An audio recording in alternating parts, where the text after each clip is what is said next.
You're listening to Hotepish with your host, DwannB. Intelligent Shit Talk, where we balance the profound with the profane. Political satire, celebrity and expert guests, information and entertainment, conversation and solutions. Leave your feelings at the door.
Y'all, we are live here. Hotepish, intelligent-ish talk, intelligent shit talk. We are here. I just had to get a few more things together because some of this information I'm going to present to y'all today, I paid for. Them days are the old internet days where you just find a lot of stuff for free. They still there, but certain stuff, you got to go and pay for research done by these different universities. And I like to make sure my information is right and exact and correct. So I'll be having to, you know what I mean, put up a couple dollars to make sure that I'm coming from a place of truth. Anytime you attacking the issues of the day, especially the shit that these agendas that these hoe ass motherfuckers be pushing, you better be real. You better be right. And come 100. You don't come 100, then you can be exposed, and all kind of other things can happen to your credibility and shit. Because when black men talk real, they want to do anything they can to undermine us. So, gotta come from that place of truth.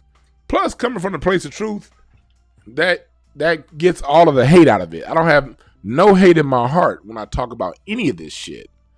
Talking about it from a perspective of love of black people and respect for what my ancestors fought for. I don't really like the fact that my ancestors went through what they went through for us to still be in the position that we're in, while other groups that benefited off what my grandparents went through, they complaining about not having enough of what they stole from us. So yeah, I'm about to break down some of the shit that they stole from us during the Civil Rights Movement. What's up, Midi A? What's up, Say What? Eric Shipley, Bolo, what up, y'all? Toledo, Ohio, in the house. Rhonda Lynn, what up?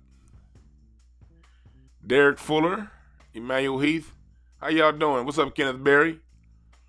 Kenneth Berry, the CSUN graduate, like me, California State University, Northridge. The reason why we didn't have a football team at Cal State Northridge is because of Title IX, redistributing the wealth to other groups. But yeah, we're going to get into it. First off, thank y'all again for joining us. If you haven't checked it out already, check out my interview with Brother Kaba Kamene. Kaba here, Watha Kamene from the Hidden Color series. We had a dope interview a couple days ago. Check out my Incense and Ashtray show on Spotify and also here on YouTube. My interview with legendary blues guitarist Bobby Rush and with current future legend J-Mo, Jarvis Mosey. J-Mo's a dope-ass artist. And so, Incense and Ashtrays, I'm interviewing the elders and I'm interviewing the current artists that are carrying on what the elders brought us in music. It's very important that we understand our music, because when we understand our music, we understand our culture. We understand the history of our music and where it comes from. Take pride in it. We don't allow these other groups to come and take it like they've been doing and profit while we still sitting on the sidelines. So yes, I'm preserving the culture of music through my show, Incense and Ashtrays. Right here on DwannB YouTube channel or Incense and Ashtrays on Spotify.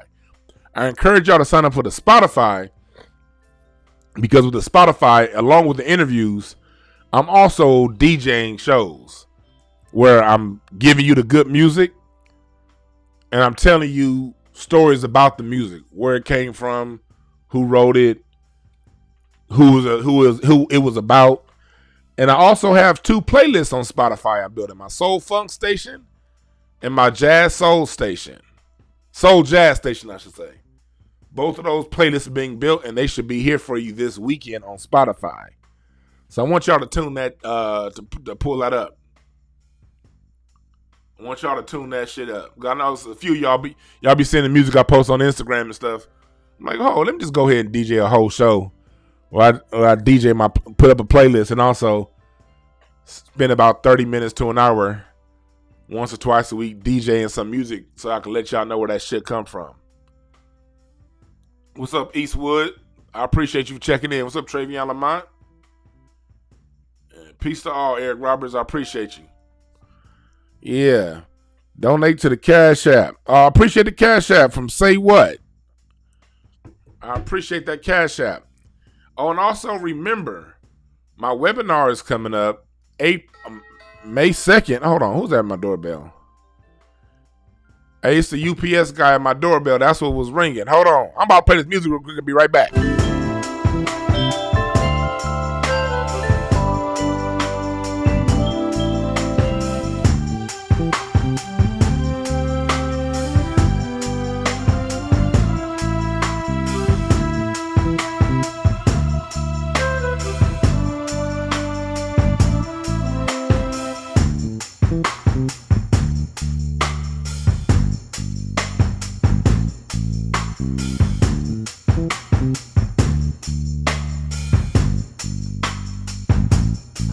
All right, I'm back. 1981. Yeah, that was UPS guy dropping off our wine shipment. Thank you, Fox and Winery. We usually go to the wineries to pick up our shit, but these wineries been closed because of this sorry ass virus. Hey, I miss going up to the Central Coast with my wife to the wineries every 3 months to go pick up our wine. Now they gotta ship that shit to us. But I digress. We got some Fox and we got some Julia's Vineyard Pinot. I'm be drinking this Pinot this weekend. Y'all know me. I love my wine. My wife turned me into a wine snob.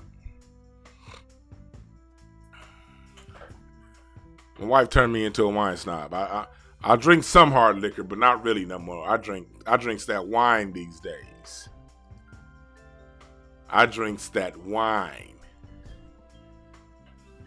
Yeah. Well, anyway, I digress. We're talking about, my event coming up, No Time to Waste. A self-motivation workshop. I appreciate those who have bought tickets already. It is limited capacity. I have a limited capacity with the event because I would like to be able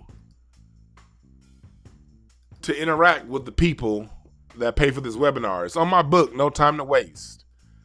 A self-motivation guidebook. Those of you looking to man, I got a lot of shit I want to get done, but I don't know how to get started.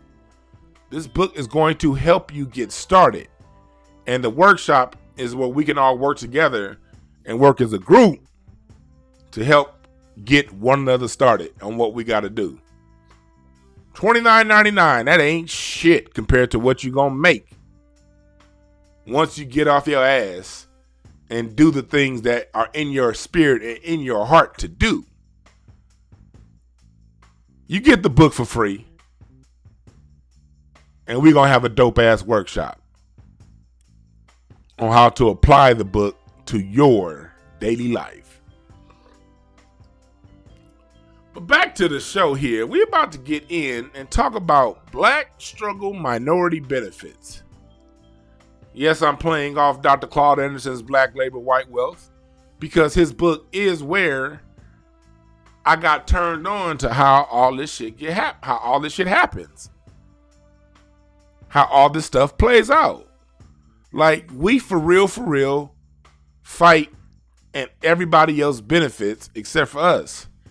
Now we're getting to the point to where these other groups that benefit us, they mad that they don't get enough of what they stole from us. They're mad at their cut of the heist and want us to do something about their share of what we fought for. Full disclosure, what got me into this topic right here was this. This is what made me think about this. There was a CarMax ad featuring a WNBA player, Sue Bird. And it's basically making Steph Curry one of the greatest basketball players of all time, trying to make it seem as if he's the problem as to why she's not getting what she feels she deserves. And there's been a huge push lately talking about WNBA players are not paid the same as NBA players and the pay gap. And they're using player alone player. And what bothers me is this. They're trying to make it seem as if it's black men's fault that these white women in the WNBA aren't getting their share, what they feel is their share. And I don't like that. Because as black people, as black men, we've done enough as black society as a whole. What up, Lady Hotep? What up, Marvin Smith? We've done enough. So they're complaining about gender bias in sports. And yes, Capitol Hill is on lockdown, as saying, because police say vehicle ran into 2 officers. Oh well. Next, back to black people problems. The Capitol Hill lockdown, that's white folks' problems. Let's get back to black folks' problems. What bothered me about this is, do you guys know that white women's sports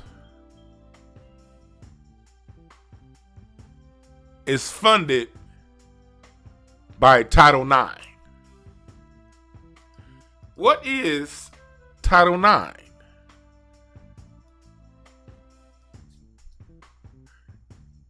Well, hold on. I had my article up that I wanted to preach on this subject about, and I lost the fucking article. God damn it. What is it? Because I want y'all to see this shit.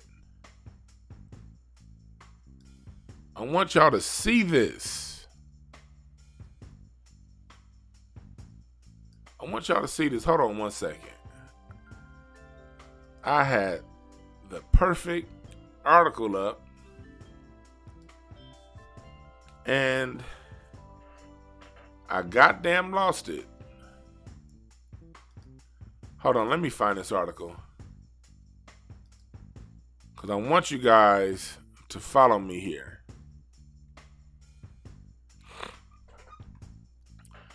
Oh, shit. I hate when this happens. I hate when I have my shit set up perfectly for y'all, and then I get sidetracked and I lose it. Let me go to my history. How about that? Well, anyway, I'm going to go ahead and talk and then see if I can pull the article up. Title IX is legislation that came out of the civil rights movement.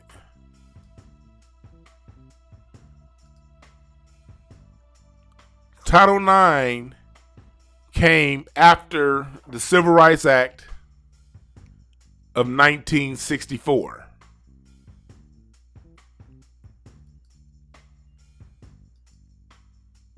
What happened was, when black people were fighting for the rights to just live as human beings, we were undermined. We kind of got the old switcheroo. All right, cool. I found the article. We kind of got the old switcheroo.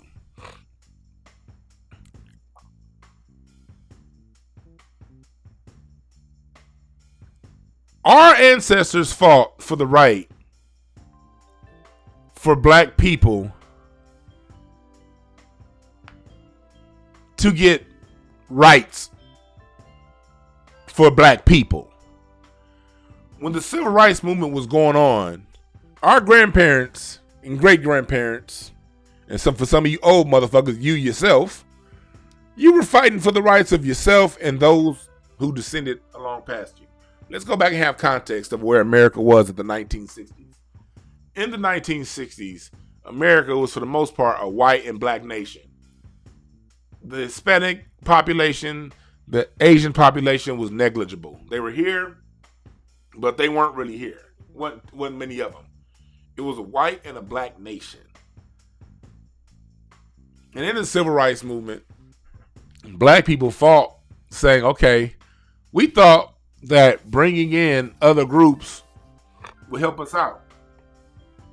And the NAACP fought for these other groups to get here. When they put the legislation forth for black people to get funding, that's when they added that whole minority, women, all these other groups to it. Black people weren't thinking much of it in 1964 because there wasn't too many other groups to think about at the time.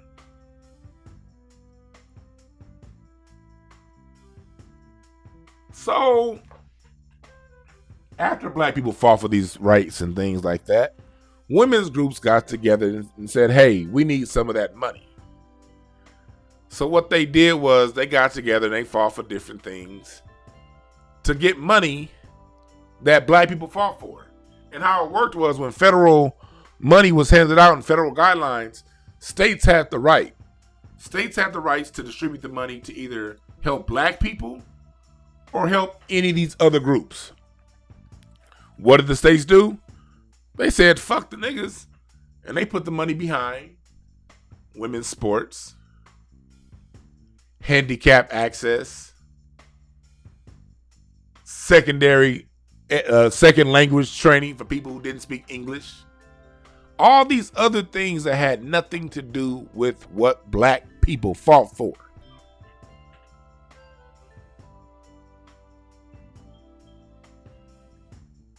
And it goes into talking about, in this article that I have right here. This is an article. Let me scroll up. This is an article I got from online, from Wiley online library. I had to pay for this shit. And it's going in and talking about how Garland, there was a, the funding, it's talking about the funding for the civil rights movement through the NAACP, outside money influencing what the NAACP stood on. Because we're seeing the same thing right now with Black Lives Matter. We see Black Lives Matter. They're basically the new version of the NAACP. They're taking money off of black struggle and then redirecting the money to other groups. We see it because we see all these all Black Lives Matter, Black Trans Lives Matter. We see what's going on with Tamir Rice's mother talking about how she didn't see a dime, and how Tamika Mallory and all of these other people are getting personal benefits off the deaths of black men and women. And it's true. It's very true. We see it going on right now. We see it going on right now with Tamika Mallory over here getting a Cadillac commercial.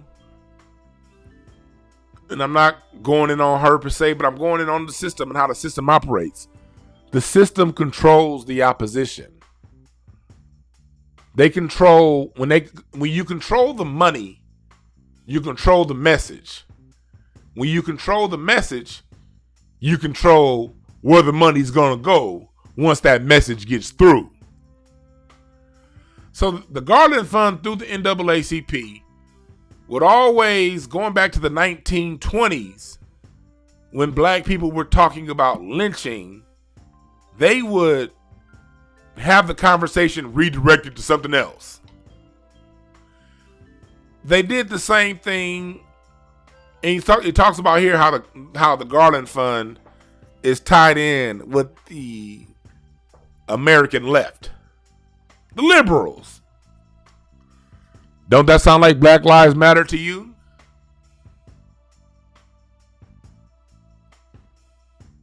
Don't that sound like Black Lives Matter to you?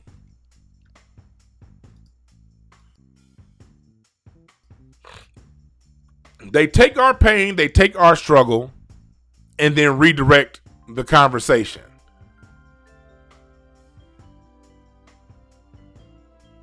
That's what they do. That's what they've always done. And they did that back in the 60s with civil rights legislation. One of the major blows to black liberation and wins for white woman liberation was Title IX. This is from the Department of Justice website, justice.gov. Race and or national origin discrimination. Let's read. The Civil Rights Act of 1964 is a landmark legislation prohibiting discrimination in several areas, including housing, employment, and education. That housing was for black people in redlining. We were locked into neighborhoods called ghettos. That was for us. Employment was for us. Black people didn't qualify for certain jobs because of the color of their skin. That was for us. Education was for us because black education was not adequately funded. Black people got the books, got the used books from the white schools that were often outdated, while the white schools got the new books. Black schools didn't have Bunsen burners and shit like that for the science class when the white schools did. So when our grandparents and elders fought for this legislation, they were fighting for the housing, employment, and education of black people.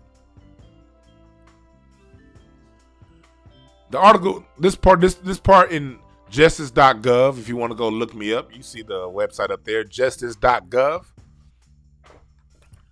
Y'all see it, I'm not pulling this out my ass.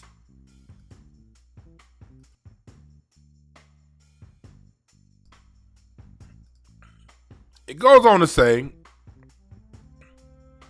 the sections of this act relating to education are Title 9. This is Title 9. Well, no, this is Title. What's that? What's that V? I be getting confused with my goddamn Roman numerals. That's Title 4, which authorizes the Attorney General to address certain equal protection violations based on race, color, national origin, sex, and religion in public schools and institutions of higher learning. We were fighting for race and color. All this national origin, sex, and religion shit, that's what the NAACP put on top of it. Title 6, prohibiting discrimination by recipients of federal funds based on the basis of race, color, and national origin.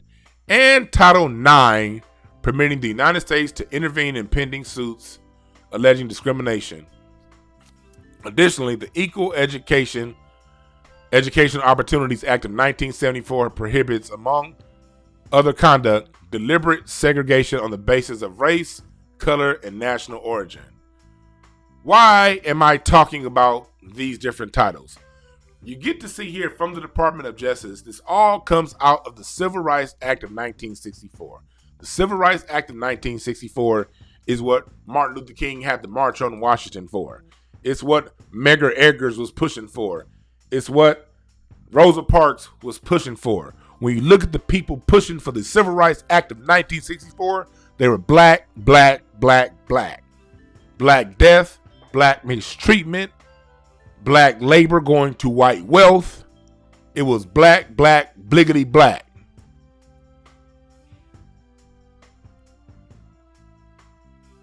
So what happened?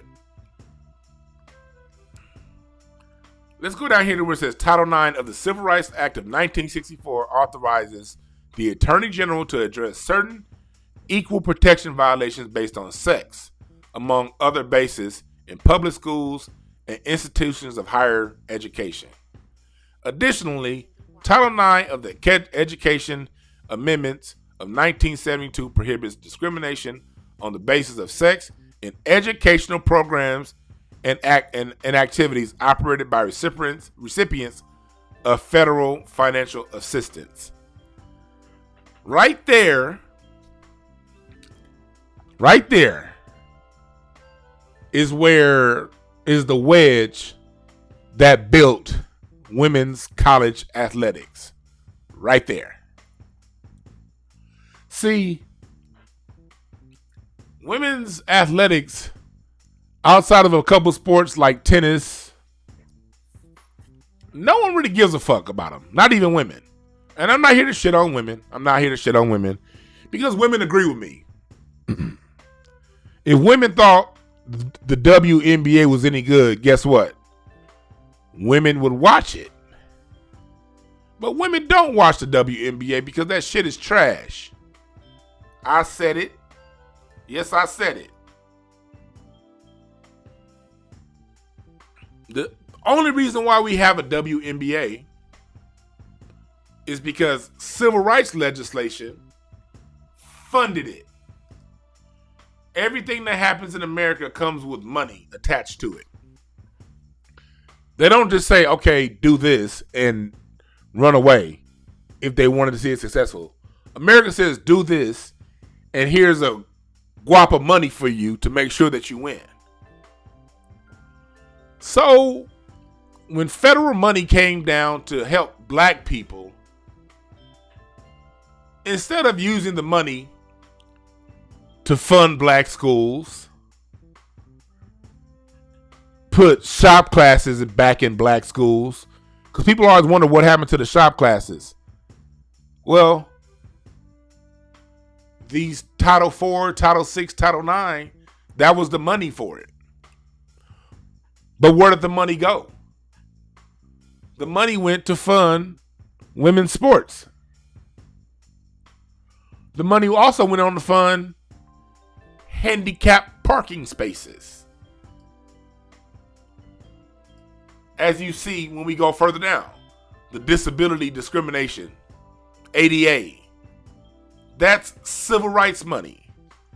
So when you see these women in the WNBA complaining about their fair share, you got to remember they wouldn't be there if it weren't for black struggle, fighting for our rights that they now benefit from. Every time you see a handicapped parking stall, understand that's money meant for black people. Every time you drive down the street and you see the wheelchair ramp access, and I'm not discriminating on disabilities. You know, people with disabilities, they deserve this. They deserve to have access. I'm not tripping on that. I just wish they could have got access and we still got what we want. But these other people got what they want at the expense of black people not getting what we need. That's why every time I go to a public bathroom, I make sure to take a shit in the handicap parking, in the handicap stall. You know, the big stall with the extra space? Them little stalls be small. You know, people be all pissing all on the floor and shit. Nah. If I gotta take a public shit, I'm going right to that big one. My grandparents paid for it. You can wait, Willie. You already got a seat in that chair. I don't see nobody rolling across no bridge in Selma saying, hey, let's take this ass whooping. There are no handicapped John Lewises. I rolled across that bridge in Selma for the right to roll in the restrooms and have an extra big shit spot. It's cool you got it, but recognize where it come from. That's right, Mitty. Yeah, stretch and drop off the kids. It's your black right. If you go to a public restroom, black people, go shit in the big stall. That was made for you. Hell, when I walk in buildings, I don't even walk up the steps. I walk up the wheelchair ramp.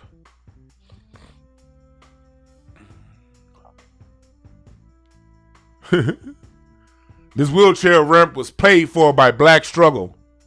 Fuck out my way. And don't roll into the streets, homeboy. I know I'm sounding mean. I'm over here. I'm sounding mean, but hey, we live in a mean world. I would park in a handicap stall, but that goddamn ticket is too fucking expensive. Look at this. English language learner students.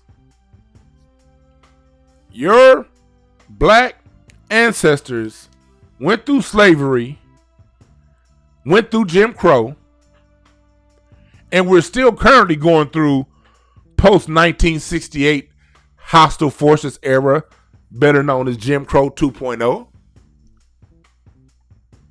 Instead of the civil rights money that Medgar Evers, Ida B. Wells, Robert Smalls, Frederick Douglass, Martin Luther King, Malcolm X, Fannie Lou Hamer, and the tens of thousands and millions of names that we'll never know, when they were out there getting their heads bashed in for education, It was so their children could get new books. It wasn't so someone can hop up across the border and learn English, paid for by the money black people sacrificed for.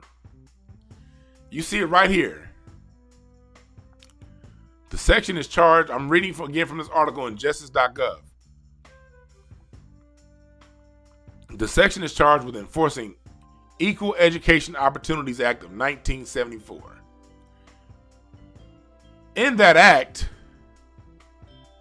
school districts got these ELL programs that are paid for to help people who hop across the border uninvited to learn English. My only question is, where's all this money going?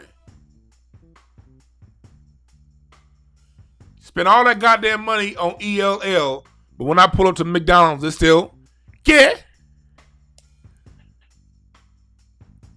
The motherfuckers can't halfway speak English. Where's the money going?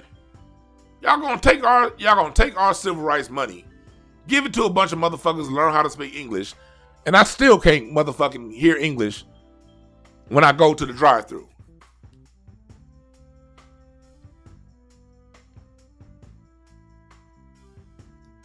Look at this. Landmark 22 says, my mama was 7, at the age of 7, was hit with water hoses in Camden, Alabama. Your mama was hit with water hoses, yet people who weren't hit with water hoses get the money that she pushed for. As a black man, I'm tired of this shit.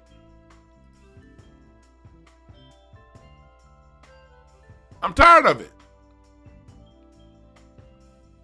I'm tired of our struggle financing other people's benefits, other people's gain.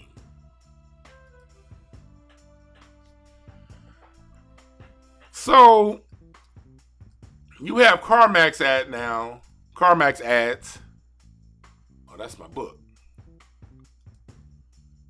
You have CarMax ads trying to call attention to gender bias in sports. Question: how could there be gender bias? And what does that have to do with black people? What does a white woman playing basketball have to do with black people?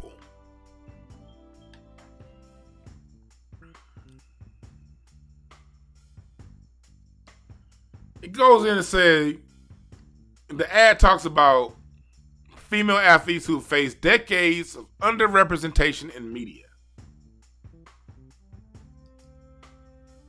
Look, you're underrepresented because nobody watches you. Nobody likes your product. Serena Williams isn't underrepresented. Hell, she on TV all the goddamn time because that particular sport is dope. WNBA, ain't nobody watching to see y'all shoot layups all goddamn day. What does that have to do with black people? The fact that you have a WNBA, there's a direct connection between that and the black civil rights movement. You got your comeuppance already. You came up. What you crying for?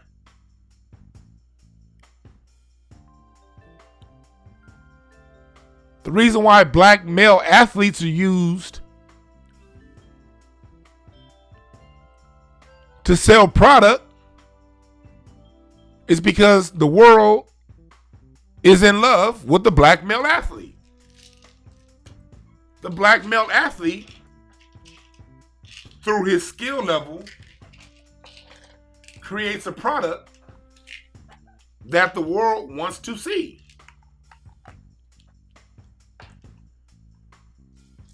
No one is watching kayaking. Nobody's watching hockey. People really don't even fuck with baseball like that anymore. But they watch basketball and football. And that's because of the product that's put out there. See, we as black people got to get back. And this is why they play that gender divide shit. The black woman versus the black man. They have a lot of these women out here. And less than it used to be, because a lot of women are waking up. A lot of black women are waking up.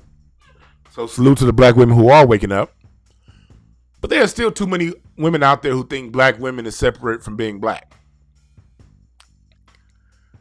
And they use those women to push their agendas, while the benefits go back to the white women.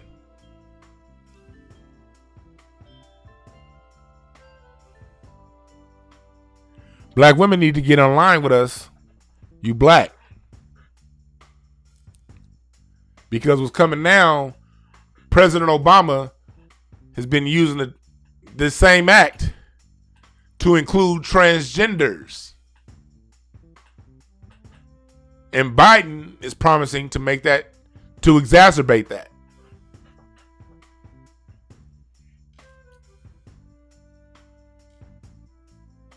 These other groups use our struggle for their gain.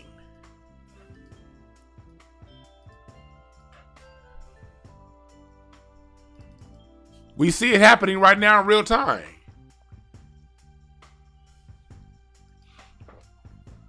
We talked about last week a little bit how Tamir Rice's mother has basically come out and said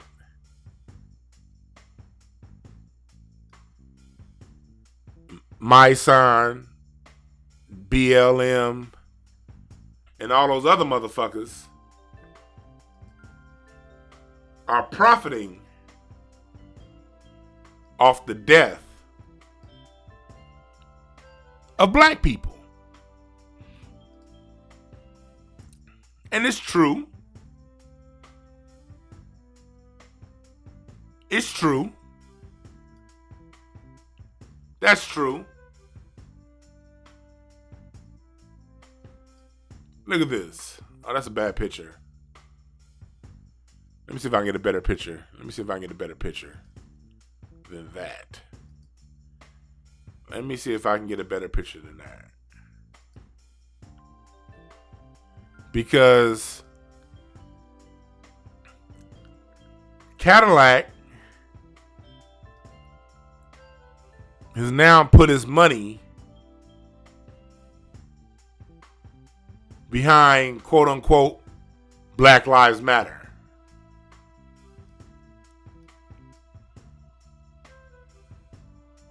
What do they do when they want to control a message?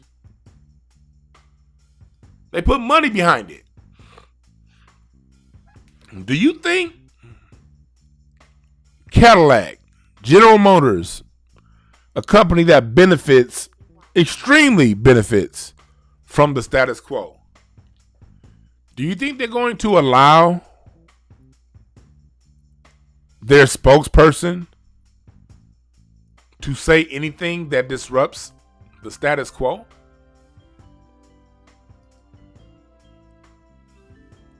Think about that for a second. When you get these sponsorships, when people give you money, when I say people, not people, when corporations give you money to be a brand ambassador for that corporation, they have these clauses in there, these personality clauses, that if you say something that goes against the ethics of the company, and that right there is such a vague term, their lawyer can say, hey, you eating a ham sandwich goes against the greater good of the company. They kind of paint those kind of broad so they can get you any kind of way they want you. But they make it very clear. you're going to say whatever the publicist that we pay for says is okay for you to say. Because if you don't clear what you have to say through our publicists, you could hurt the brand. And if you hurt the brand, you can then be held liable by that brand. See, that brand like Cadillac, Nike, or whatever, they can turn around and sue the athlete or the representative for lost wages if the athlete or representative steps out of line. That's why people always be like, well, why don't Michael Jordan say anything? He was being paid not to. That's why.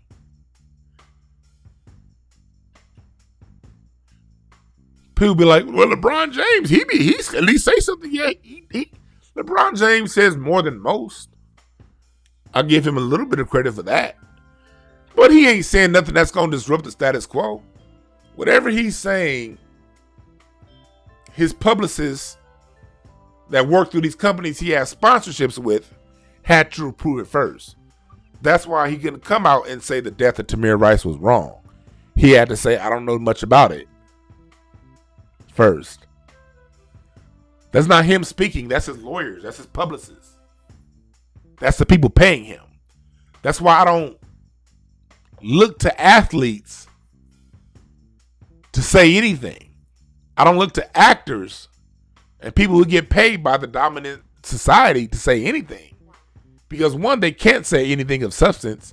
Two, whatever they do say, it'll sound good, but you can guarantee it won't be any substance behind it. It won't be any action, and it won't be any money.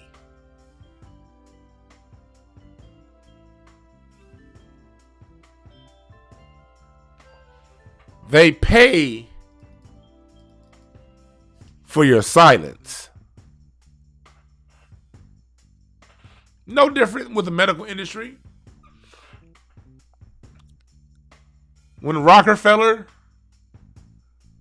was buying up all these plants and these different formulas to make drugs out of and changing the education system in the late 1800s, early 1900s. When they were coming out with all these pills and elixirs, they also came out to be the biggest funders of the research that the problems cause.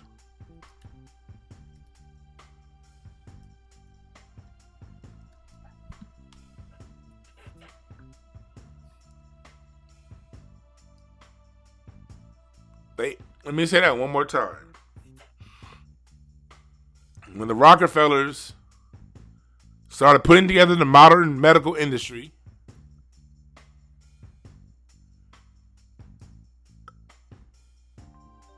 they also were the money behind the cure.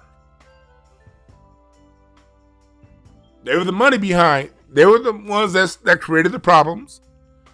And then they were also the money behind the cancer research, the HIV research, all these different quote unquote researches that we do, that we have, funding. The people causing the problem are also the ones funding the solution. Controlled opposition. No different than what the hell. We can take this shit to sea life. When they talk about overfishing of the seas and how all these countries and places are overfishing and how sea life is down 50% over the last 100 years.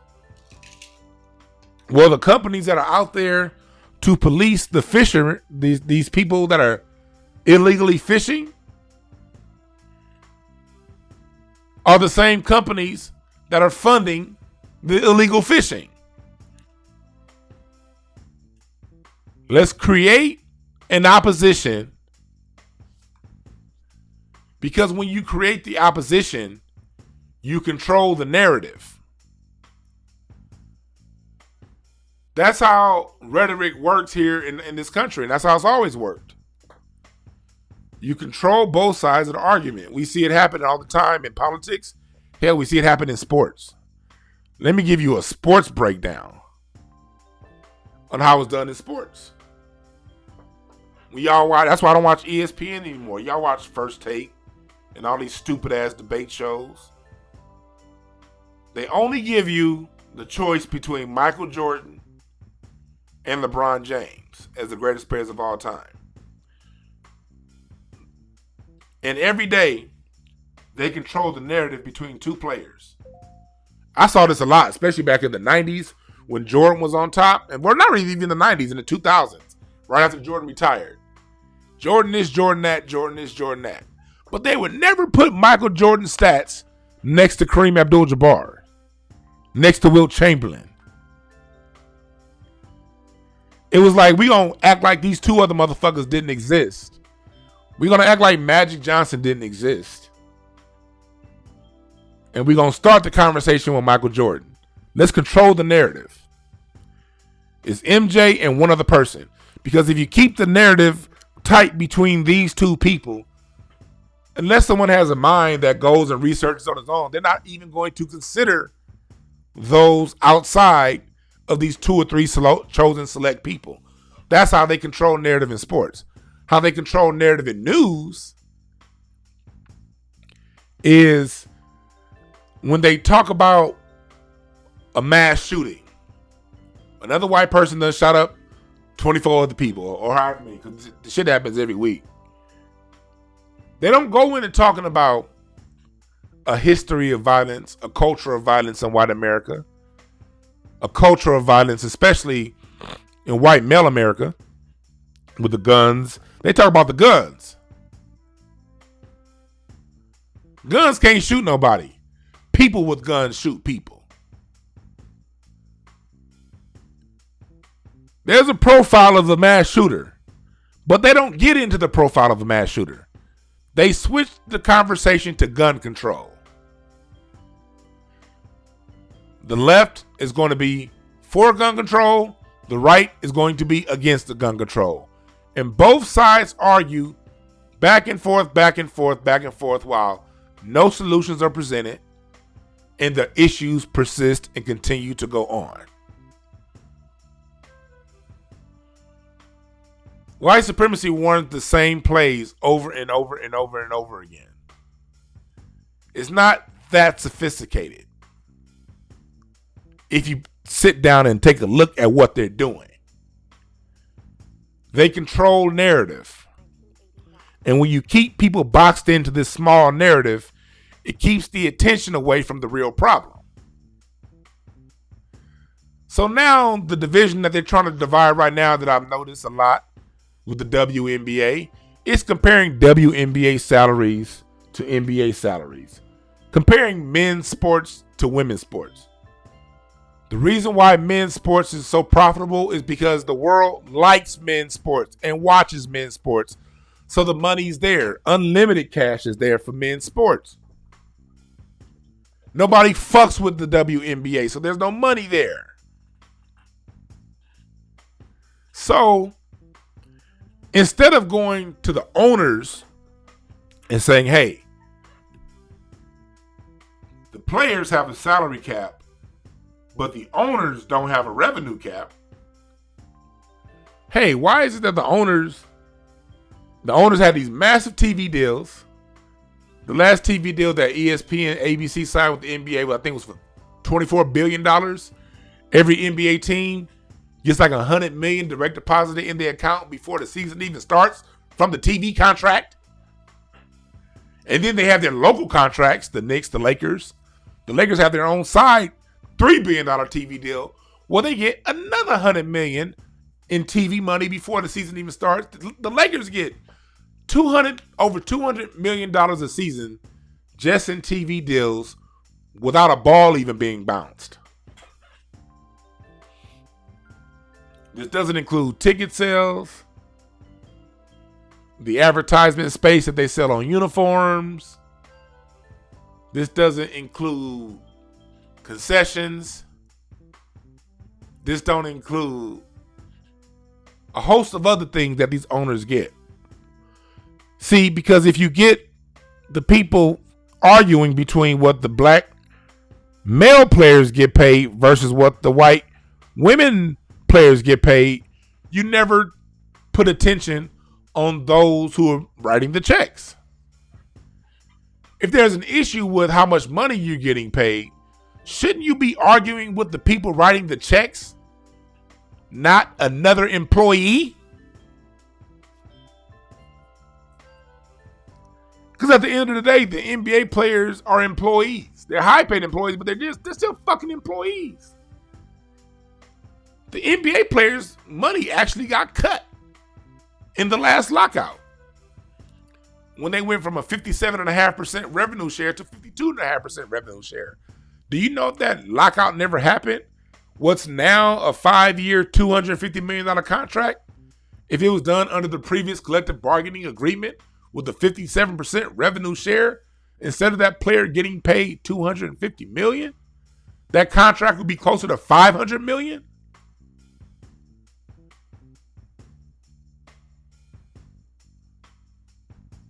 The owners colluded to cut NBA salary pay. And instead of arguing that, you got the women over here saying, well, they still get paid too much. But hold on. Why are you talking to them? Why don't you go talk to the men who are writing your checks?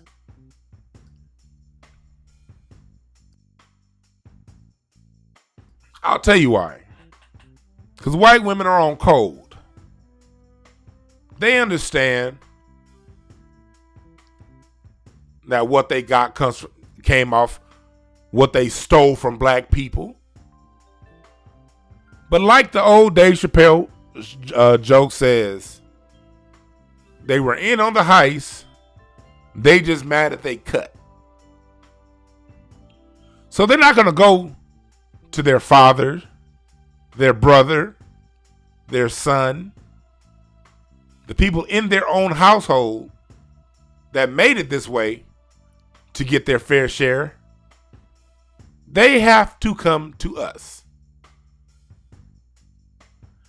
And the reason why I'm bringing this up on this broadcast and using Title IX as a canvas is because I want black people to be aware. When we say we fought for the rights of others, that's literal. You can go to justice.gov, the Department of Justice website, to see it written in their handwriting. All of what they they got it off money that was created to help us. But these chicks in the WNBA, these feminists, they're not satisfied that they took money from us. They want more now. Think about this, black people.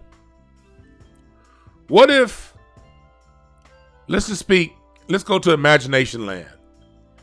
And Imagination Land is a land where the 1964 Civil Rights Act was passed for the benefit exclusively of black people that descend from slavery in the United States of America.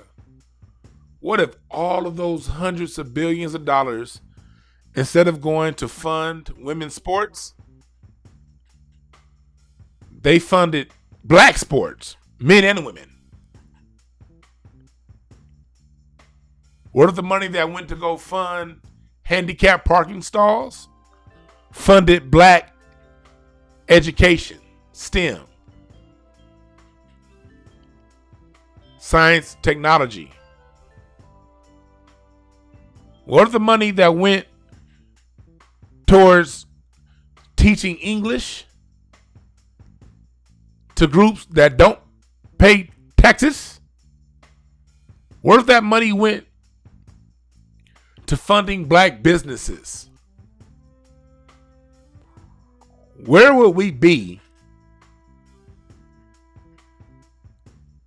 57 years after the 1964 Civil Rights Act? Where would we be as a people if the struggle we fought for benefited only us? How far along will we have been? Will we need to be asking white folks for anything if we benefited off what we fought for? See, this shit wasn't given. We got to go back to the civil rights. Dr. John Henry Clark talks about this. Black people won in 1964. You think this evil cracker government was going to come up off some bread if they didn't have to? They came up off that bread because we were causing enough disruption in the country to where it was then starting to undermine national security. Because the number one threat to national security of this nation and any nation is internal disruption. It's always the number one threat to national security. That's why Hoover said the Black Panthers are the number one threat to national security. They were disrupting things. Because when people disrupt, that gives outside nations an opportunity to come in and put money behind the disruptive force to further undermine a nation. The United States knows because the United States does it all the time.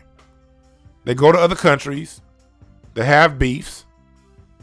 They give weapons to one side.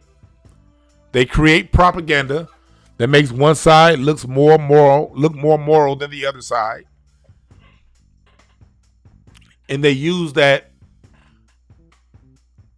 internal strife to undermine the nation. That's why in Liberia could be at war all the goddamn time. But all the wars Liberia has had over the last 100 years, Firestone and Goodyear have never stopped mining the rubber in Liberia. Ain't that some shit? Countries keep getting in all these civil wars, but no matter how many civil wars these countries get in, corporations loyal to the West, Europe, the United States, never stop business. They never stop mining that cobalt in the Sudan. They never stop mining gold, silver. They never stop mining oil.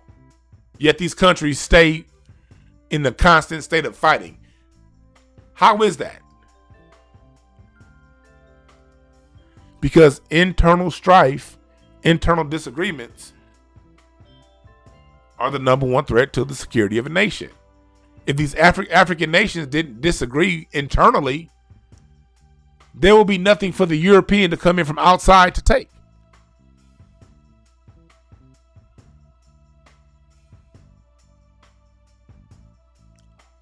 Think about that. So they did the same thing with the NAACP. They used the NAACP to change the narrative. Come on now. What the hell? I paid for this shit, man. Y'all better let me log back in here. Come on. Let y'all know I paid for that. Y'all saw that. Y'all saw how much that cost. Tells I don't have any access. I paid for this goddamn article. Because I like to be writing exact when I talk my shit. This whole article talks about going back to the 19 teens.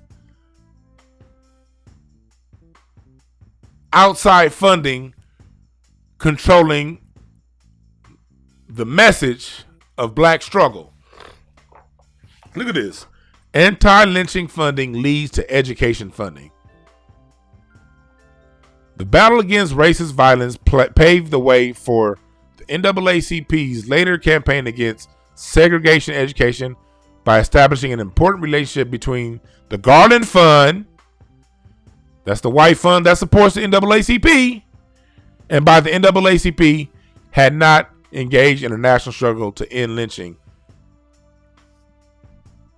They're basically talking about how the anti-lynching funding led towards the Brown versus Board of Education later on, which was no real win for black people.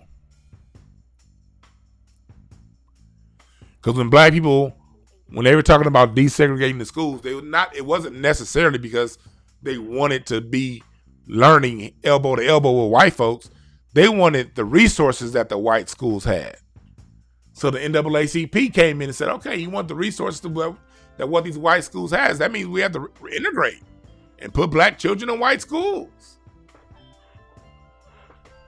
See how that shit worked out.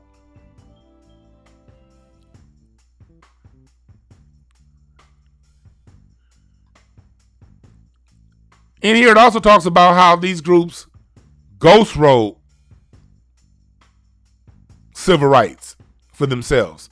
See, people think ghostwriting only happens in hip hop. Hell no. Ghostwriting happens with these laws too.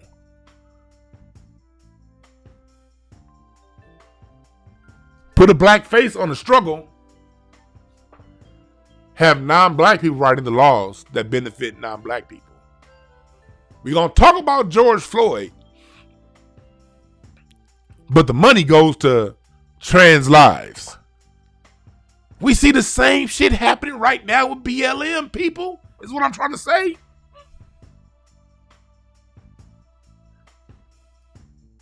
We fund all this shit. And they got the nerve to tell us we need to help stop Asian hate?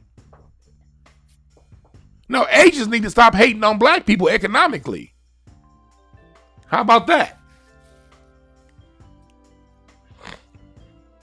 How can we hate groups that we funded to get over here and still continue to fund through this day? Through our legislation. That's why black people have to be selfish. We gotta stop all this minority shit. We gotta stop this gender divide bullshit. Black man, woman, and child. We in this shit together. This whole goddamn black women over everybody movement. Okay, I halfway get it. Black women, y'all been fucked over by black men. Okay, so I can halfway get that. But y'all done forgot all about the kids. Black women is. Black women is. Black women, we the best. Black women, we fight for everything. Black women, Tamika Mallory, oh yeah. But what about your kids? Why you all doing all this black women patting yourself on the back? The kids are struggling in these schools. Because them same white women you teaming up with took the money meant for your black child so they could play a fucking basketball game. Your child wouldn't be struggling in school if he had wood shop, metal shop, STEM. If his education supported something that was going to be tangibly profitable for your children, they wouldn't be struggling in school. They're struggling in school because there are no resources there to fund what it takes to enhance their minds. There's no resources there for that because the white women took it. Because the immigrants took the money.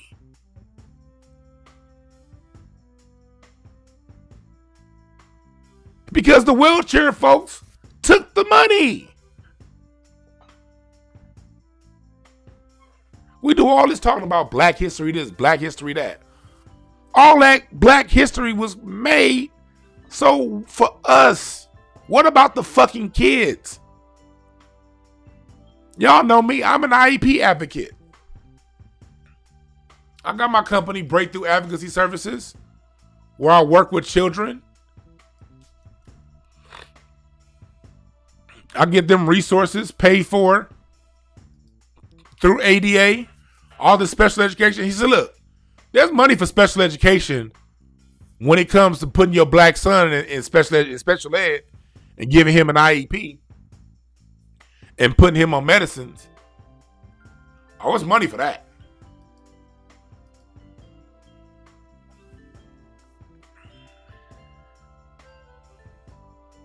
All kinds of money for that.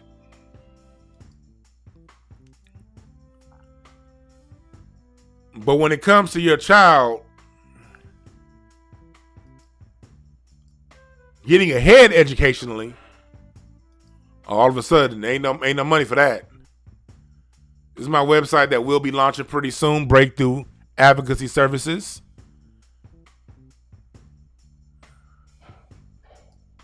I'm speaking from experience. I'm speaking from someone who's been in them schools, seeing where the lack of money goes. The reason why I can speak so clearly on this is because my approach has always been, when it comes to helping children with their behavior, my approach has always been education. Not education in go to school, get an A. No. Education from the point of view of knowing where you come from and who you are and what you've contributed to society.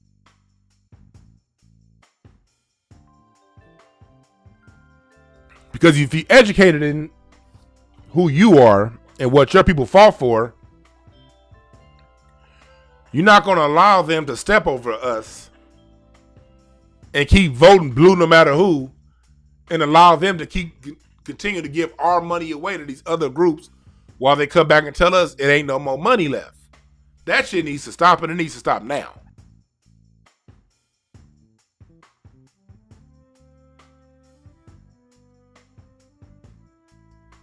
That needs to stop, and it needs to stop now. We fought for this shit. And we got to start being bold about that. The same way if you go to the store and you bought. How would you feel if you go to the store when you was a kid? Your mama got your school gear. Your mama got a budget for school gear, school clothes. But when it's time to go school shopping, she's buying some socks for your neighbor, shirts for the people over at church, pants for the kids down the street. Meanwhile, your clothes, haggard looking, full of holes, don't fit anymore because you grew. And you fought. God damn it, mama, I need some clothes. I need something for me now. Mom says, all right, I get you something. You see mom get a bonus at work. She's bragging about this extra $10,000 she got from her job. And you thinking, okay, I fought. I done struggled. I think we done came to a consensus. I'm finally going to get what I deserve. And then that bonus then gets redistributed to your cousin. But not just any cousin. It gets redistributed to the rich cousin who's only rich because their parents stole all the land that should have been shared between everybody in the family, but only that side of the family got the land, got the money, got the resources, got the equity. You finally get a little bit of money. And the money that's meant to push you forward is given back to those cousins who are wealthy right now. They have all the money. And they have all the money because they stole the land 3 generations ago. That was left by your ancestor for everyone.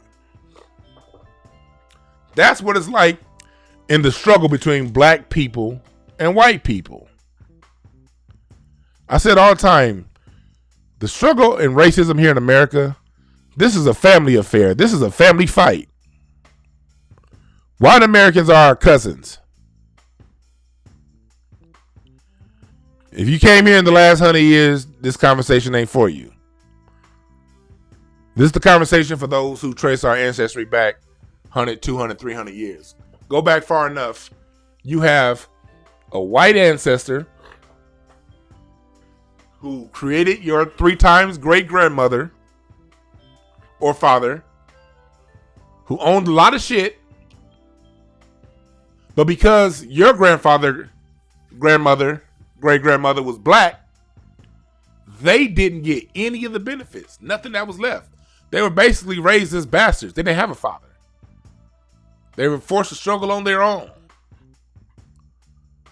While your cousins, white cousins across the road down the street, live in mansions, live on land. They get to go hunting on their 200 and 300 acres of land that should have been divided between all of you guys upon death. But it wasn't because of the color of your skin. Now you done spent the last 3 generations fighting to get a little bit of piece of something. And now they see you got a little bit of piece of something. And now they're looking back saying that's bias. That's not right. It's not fair.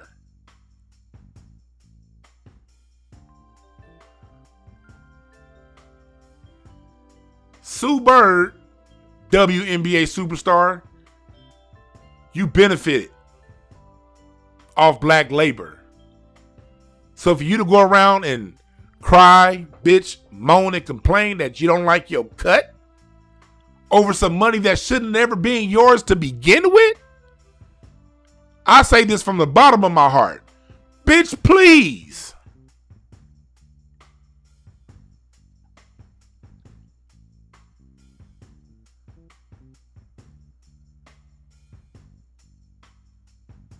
Bitch, please.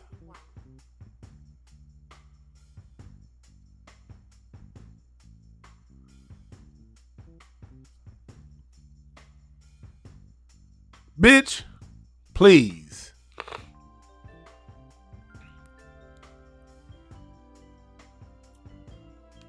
Now I gotta go to work all the damn time. As someone who works with special education children, and see how they use that money through the IEP process to further dumb down and miseducate black children. This is something I used to see at work all the time. And this is why I'm so glad I spoke to Brother Kaba. Check out that interview again with Brother Kaba Kamene. Because I'm gonna tell you the truth. When I saw Hidden Colors 1, I think it's either 1 or 2. When they got to that section on education, full disclosure, when I saw that part on education, Brother Kaba Kamene talking about special education, Umar Johnson, Dr. Francis Welsing talking about special education, I cried. Now I mean, no, for real cry. Like one of them ugly cries, too. Dwan, why are you crying over a documentary? This was 2014. This is why I was crying over that part. Because I've dedicated my life to helping black people and black children especially. Starting in 1995, King Drew Medical Center, student tutor. That's where all this shit began. As a student tutor with my doctor, Dr. Robinson. Shouts out to Dr. Robinson, one of my mentors in life. One of the head doctors, head immunologists at King Drew Medical Center. He had a program called ARAP. Not ARAB, ARAP. Asthma Allergy Advocacy Reading Program. where he used one of the centers in King Drew Medical Center to teach education.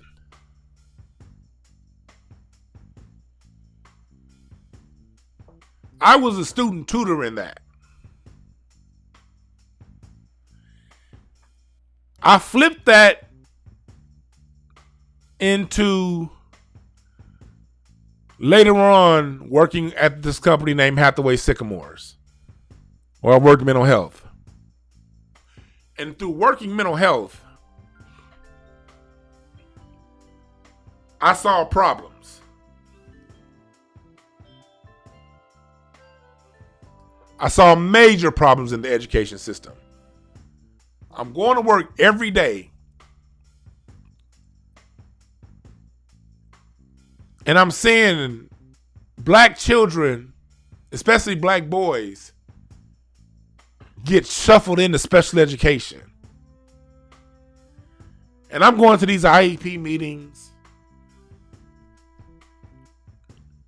I'm going to these meeting with these principals, meeting with parents,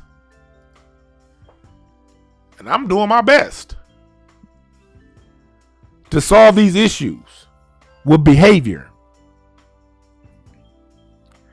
And I started going to these things called non-public schools. I don't know if y'all, I know some people in here, if you have a child in special education, you've heard of a non-public school.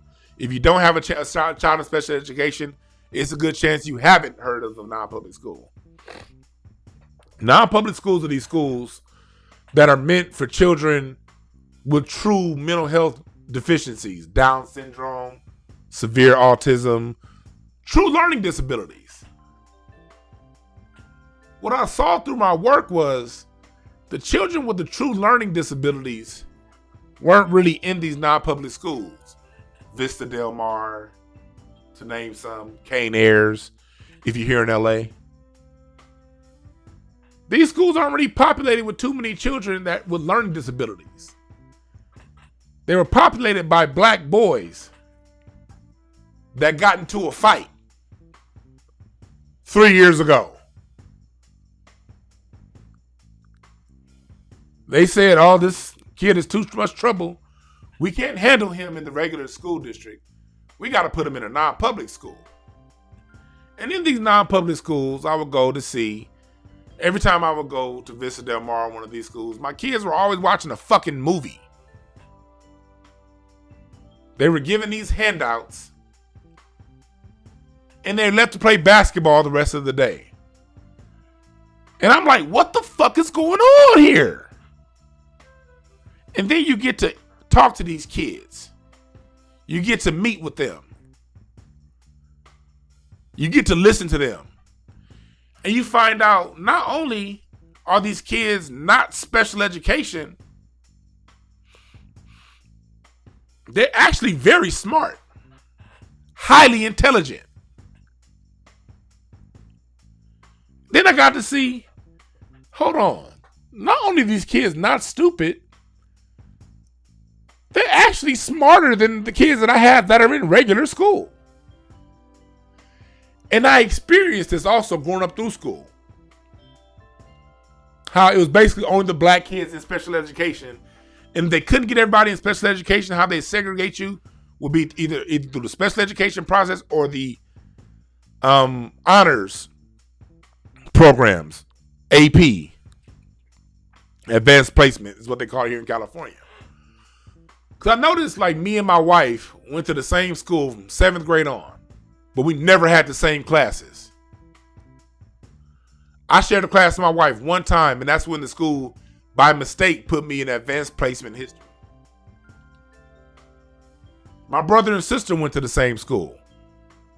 They rarely had the same classes. And the shit happens right in front of you. You will see the black girl, like the few white people that went to Westchester High School, all of the white kids, it was only a few. Westchester High School was like 95% black. So the handful of white kids that went there and Asians all got automatically placed in advanced placement. And the black girls whose parents understood the system, they got put in advanced placement. Well, all the black boys were in general education and weren't getting no kind of education. I kept seeing these things over and over and over again. So as a helper, I'm trying my best to help. I'm spinning my wheels, burning the candle at both ends, and nothing's changing. Then I saw that part on Hidden Colors. See, a lot of the history stuff I had already kind of knew, but I didn't know about the education part. And I heard Brother Kaba talk about how the special education system is used to segregate black people from everyone else, specifically black boys. And Dr. Frances Welsing and Umar Johnson. Umar may be on some other shit right now. I'm not going to speak on that. But the man was 100% on point when it came to the education system and special education. Through watching Hidden Colors, I realized that I cried because I realized, okay, it's not me. I'm not failing. Black kids aren't stupid. What I'm faced with is a system.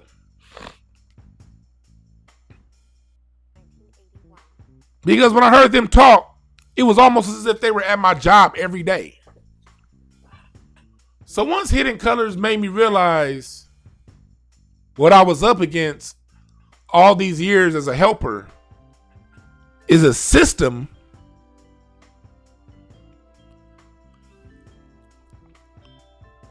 that's what put me on a journey to learning and understanding the system. Because all systems can be used against itself. All systems, if you know that system accurately enough, you can collapse that system in on itself. So that's what I did. I created this company, Breakthrough Advocacy Services, and how I started out was specifically through IEPs. That's all I did at first. I've since expanded it to other programs. But it started out with just IEPs. I said, okay, they're using the IEP to take these highly intelligent black boys and put them in special education to dumb them down further. But that same IEP, the way it's written, can also give supports and benefits to people with learning disabilities, because that's in the law. That is in the ADA law.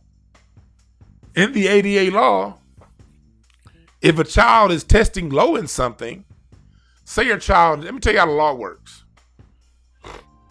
I'll charge motherfuckers $175 an hour for this information, but y'all about to get this shit for free. No joke.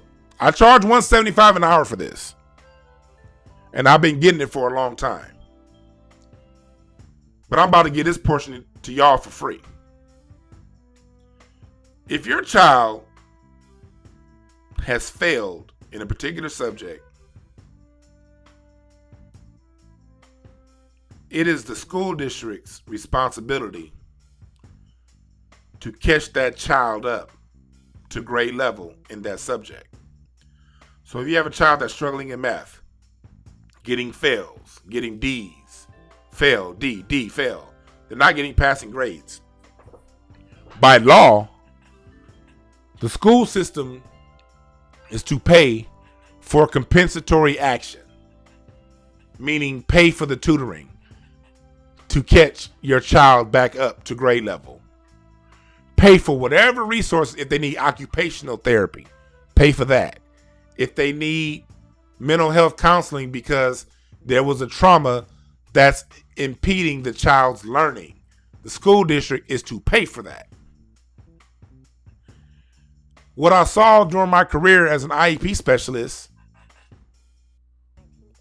was when I would deal with white clients and black clients in certain school districts, they were getting this. They were texting the children. Oh, your child has dyslexia? Okay, then we're going to pay for a program to help your child learn and teach your child how to learn and cope with dyslexia. I saw these other groups getting this shit. But when it came to the black kids were failing, but they weren't getting the compensatory action. They were getting placed in these non-public schools. So I learned the IEP process, and I said, fuck this shit. I'm going to use the IEP to not only get these black kids out of special education, I'm going to get them back in regular school, and I'm going to make the school district pay to catch these motherfuckers back up to grade level. And that's what the fuck I've been doing since Hidden Colors 1 or 2. I forget which Hidden Colors it was, but it was 2014 when I saw it. That's what I've been doing ever since. So when people be like, man, what can a movie do? All that person do is put out movies. Man, that's what people who don't have a consciousness to fix things say. The power of a movie, the power of information puts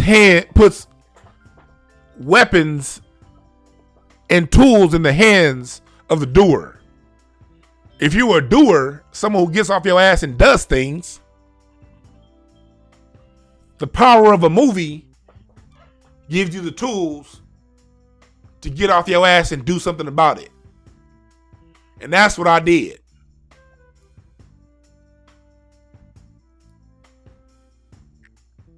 People always ask, so DeJuan, what do we do?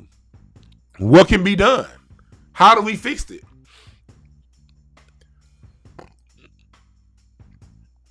Well, one thing you can do is save your vote until they go back to speaking to us and black people alone. If they ain't talking to black people and black people alone, we ain't got no reason to vote for them. Now go back and vote, for certain measures and things in your state. But when it comes to the people placed in office, they've used our struggle to not only not give us what we need, to go over, beyond, and above, taking what the little bit we fought for and giving that money to groups that are hostile to us.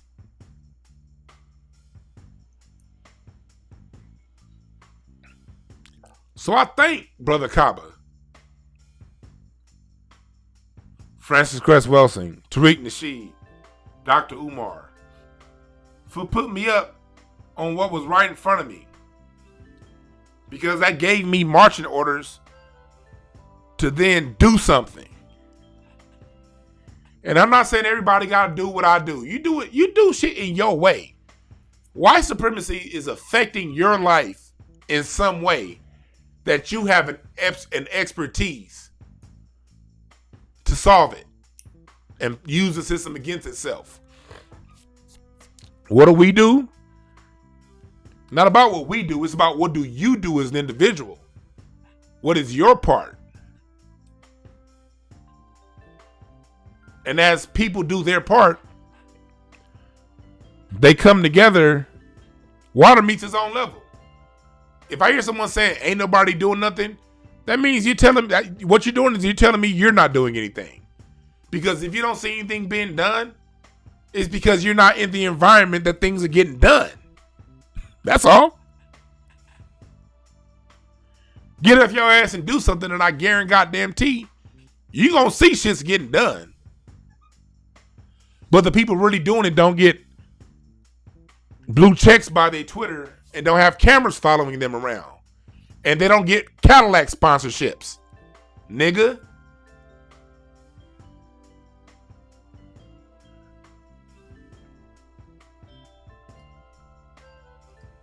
I wrote this book right here. No Time to Waste. To give people my tips on how I got off my ass to do what the fuck it is needs to be done. I wrote a book on it. I got a workshop coming up May 2nd. If you care more about how can you get off your ass and do what needs to get done, enroll in my webinar. I'll show you how I did it. I'm not doing this shit to pat myself on the back. I'm doing this shit because it's a fuck ton that needs to get done. And I got a small sliver of a part. Part of my gifts that God gave me was helping others find theirs. So I used my time at this company to bail kids out of the IEP system, and then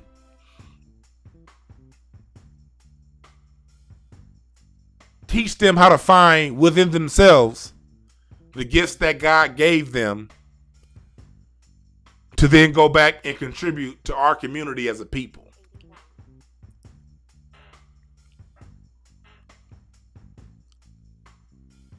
This is where we at with it right now, people. We at the doing stage.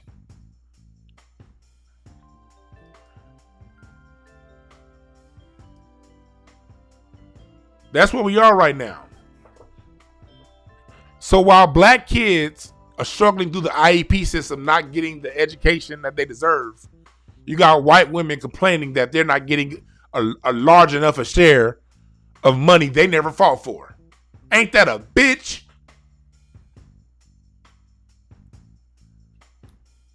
Ain't that a bitch? The nerve of these motherfuckers. The nerve. The fucking nerve of these people to cry, bitch, and complain that they're not getting enough of what they never fought for. That's some fucking nerve.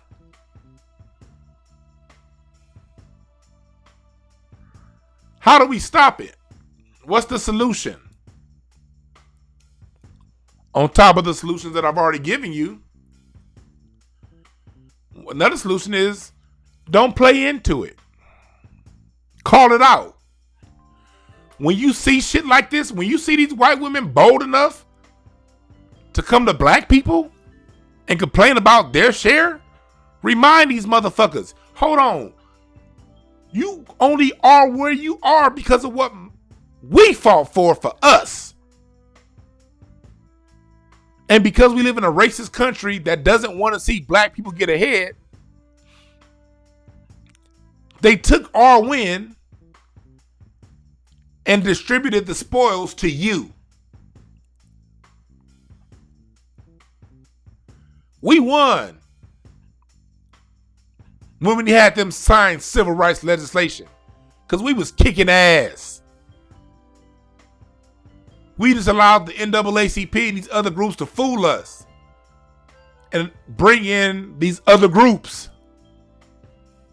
Those other groups weren't a thing at the time. Granted, they didn't know what this country would look like 30, 40, 50 years later. The people, I'm saying. The NAACP and those who funded them knew good. They knew. That's why they did it. But we didn't know.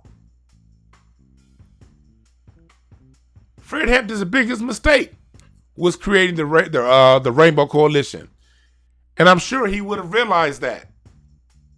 But he was only 21 when he was murdered. He was in Chicago. He didn't have this multi-ethnic thing that we see right now. So, of course, he thinks that if everyone comes together, we can defeat what we defeating with these white folks. I guarantee you, if Fred Hampton lived a few more years, he would have changed course on that. But he didn't live long enough. So it's our jobs. The children of Fred Hampton, the children of the Panthers, the grandchildren of the Civil Rights Movement. It's our job to look back and see where the mistakes were made and make sure those mistakes don't happen again. That's why we resist all Black Lives Matter. That's why we resist these Stop Asian Hate hashtags.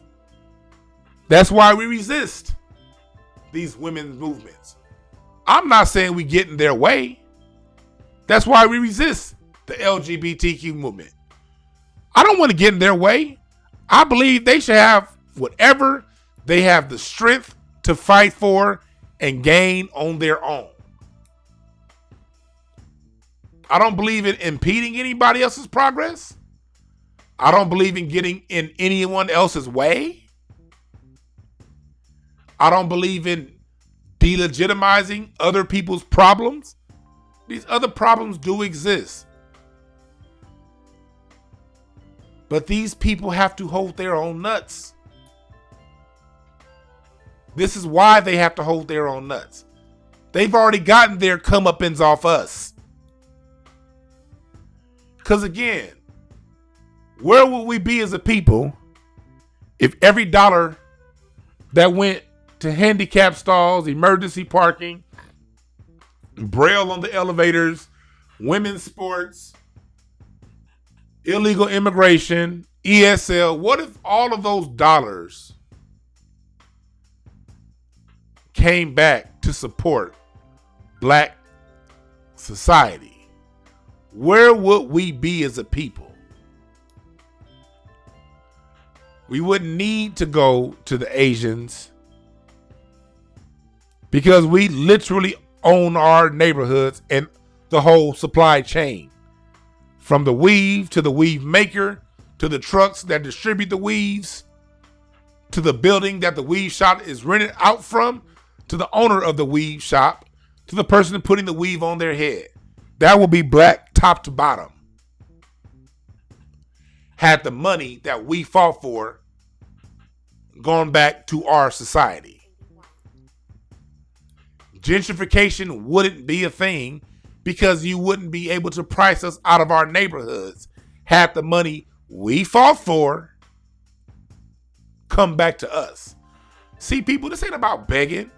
You be seeing these niggas, well, I don't want no handout. They don't need to give me shit. Well, nigga, get the fuck out of my way then. Because I pay taxes. And the whole point of paying taxes is to get your share of taxes redistributed to you and your group. That's why you pay taxes, nigga. If you don't want the shit, get the fuck up out this chat room and go struggle along yourself. I want what's coming to me. I want what I fought for. I want what my family fought for. Because wanting what you fought for doesn't mean that you're sitting around waiting. Because you always get these useless niggas. I ain't gonna sit around and wait, man. I'm just gonna go ahead and get it myself.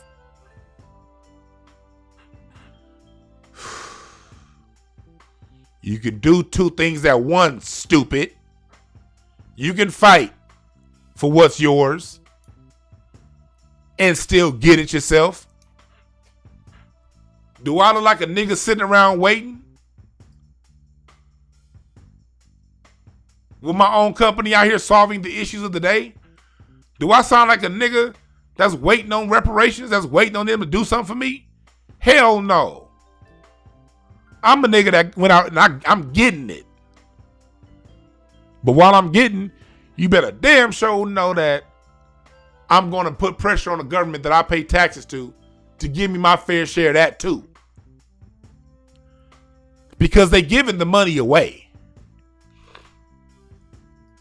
They're giving the money away. They're telling you right here on their own websites that they're giving the money away.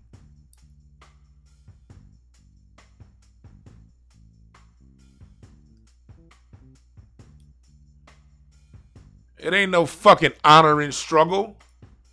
Struggle's a predicament that you're put in. Humans weren't created to struggle. You think God has you beat 2 or 3 million other sperm to get to your mama's egg to fucking struggle?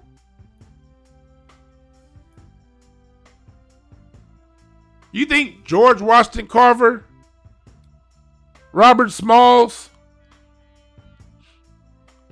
Ida B. Wells, Fannie Lou Hamer, Billie Holiday put in that struggle for us to be singing the same fucking song 100 years later? See, black people, it gets down to the point to where when we allow these people to keep running over us and not speaking up, we're flat out disrespecting our ancestors now. We flat out disrespecting our own ancestors now. When we sit idly by and allow these other groups to eat off what they struggled for, that's disrespectful to A. Philip Randolph. That's disrespectful to Booker T. Washington, W.B. Du Bois, Elijah Muhammad, Noble Drew Ali, Marcus Garvey. Flat out disrespectful. Hiram Revels, first black senator in United States history who took Jefferson Davis's seat after Jefferson Davis committed treason and became president of the Confederate Army. That seat was filled by a black man named Hiram Revels. You think he struggled so we could just give our shit away that he struggled for to groups that don't even fucking like us?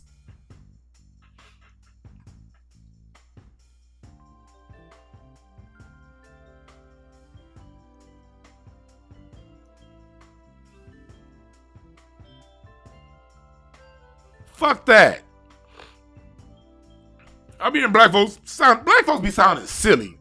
Man, they ain't got to give me nothing. I just got to. They giving you the blues, nigga.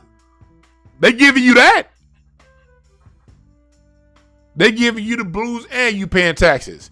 You pay taxes for these officers that killed George Floyd, Breonna Taylor, Sandra Bland, Rekia Boyd.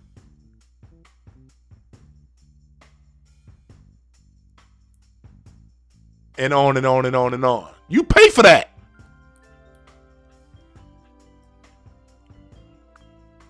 You got this thing where black people want to be moral and all that. That's not right, man. You can't play it fair. You can't do that. Other groups struggle too. Yeah, and them other groups benefit too, but more than you. We ain't nobody's slave, black people. But we stop being slaves by stop being slaves. By standing up for our shit. And when they come around complaining that women's sports don't get what the men get, tell them and remind them, well, black people never got what you are living off of.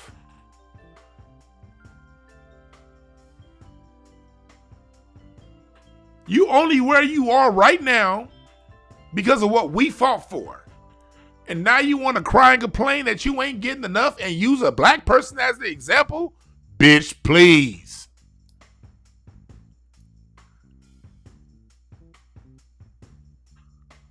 You notice me, I don't really call women bitches.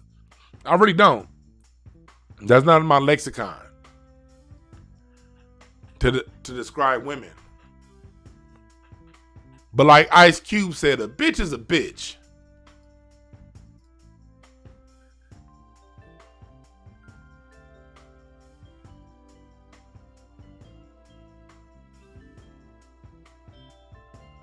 Bitching and complaining that you ain't getting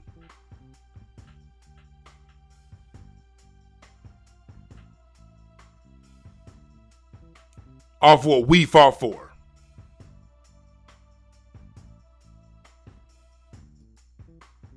Kiss my black ass.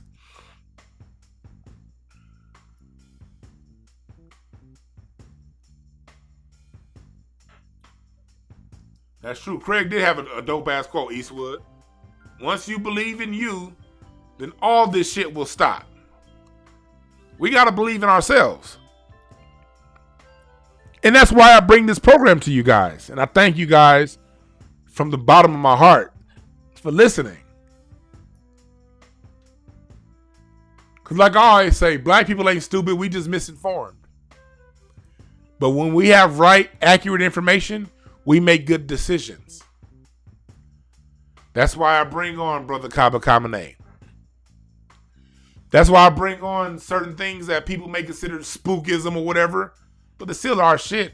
Metaphysics, King Simon, and numerology. Numerology is a science that predates any of this shit that we do here in America. Go listen to that broadcast. Give King Simon a call. Check your numerological chart. Where the fuck? Tongue twisted than the motherfucker. Check the numbers. Learn what numerology is. That's why I brought Kendall Cobb on, the hypnotherapist.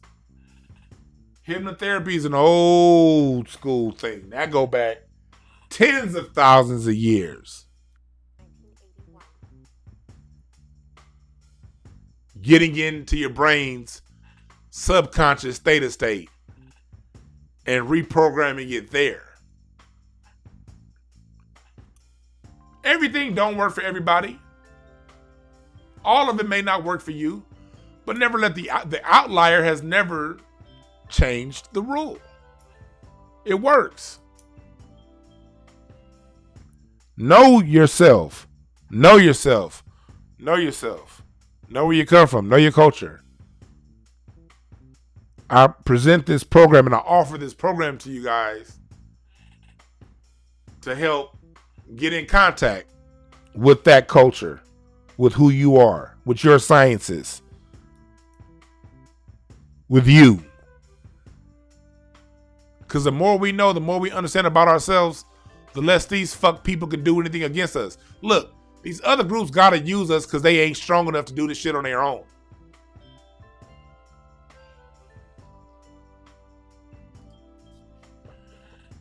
They don't have the right shit, and they don't have.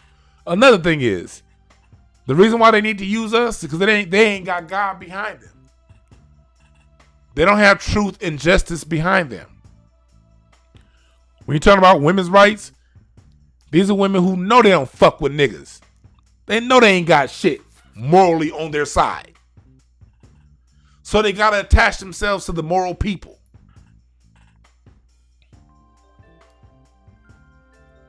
White women's issues can be solved in the home. The first teacher of a child is the mother. It's the white woman that enforces and teaches white supremacy to her children.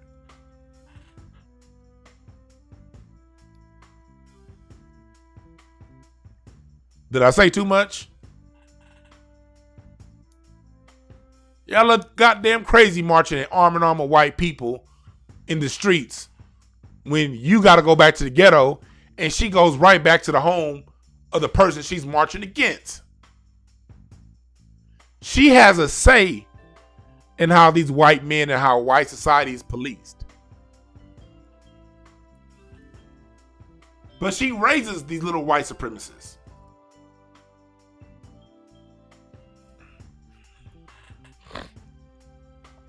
And then comes to us and say, oh, Tom, he's hurting me. He's abusing me. Men, women, no, we need to get together. No, bitch.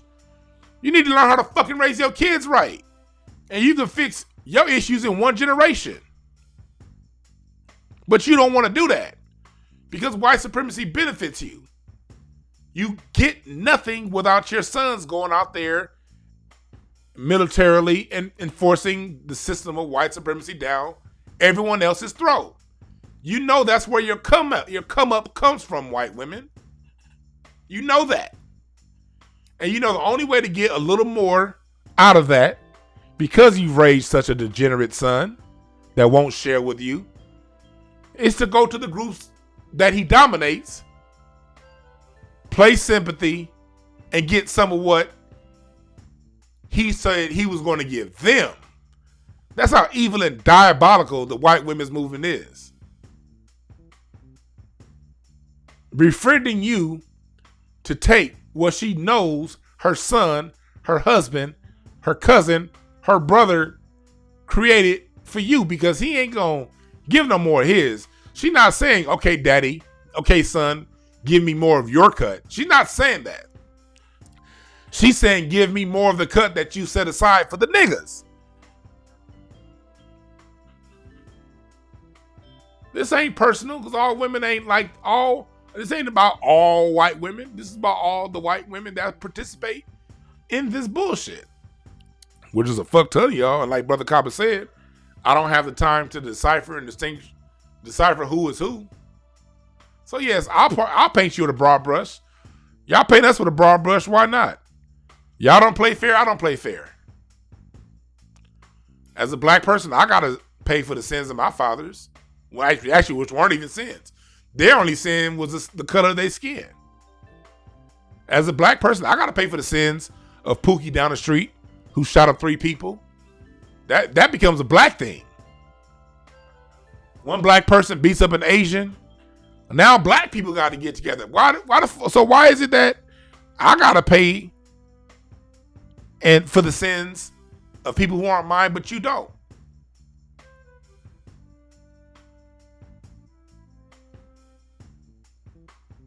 So remember that. And if I offended you, I want you to know this. I looked in my pockets. I looked under the seat. I looked in the refrigerator. I even checked the trash.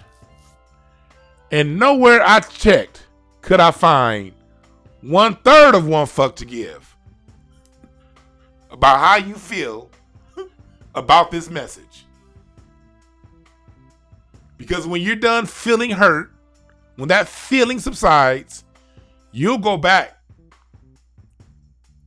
to programs and systems that took the money that we fought for and use it for your personal gain.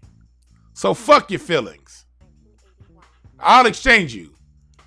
I'll consider your feelings when you get up off that fucking money and redistribute it back to the people you know it was intended to. At that point, I'll consider your feelings. And that's how we have to be as a people.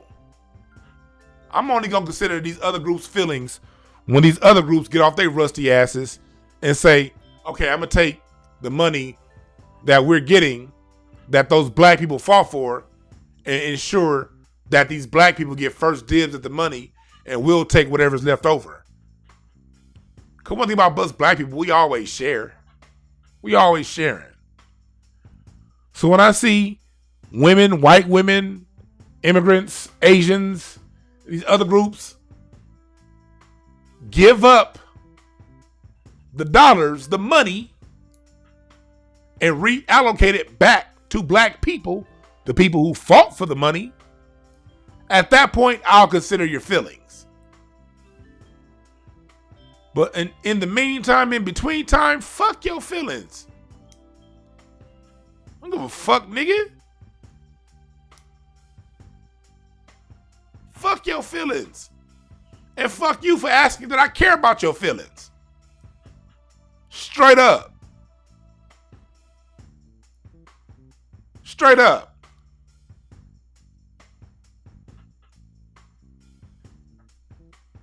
Fuck these people that want to turn around and use the struggle that we fought for, saying that now all of a sudden they ain't got enough of the cut.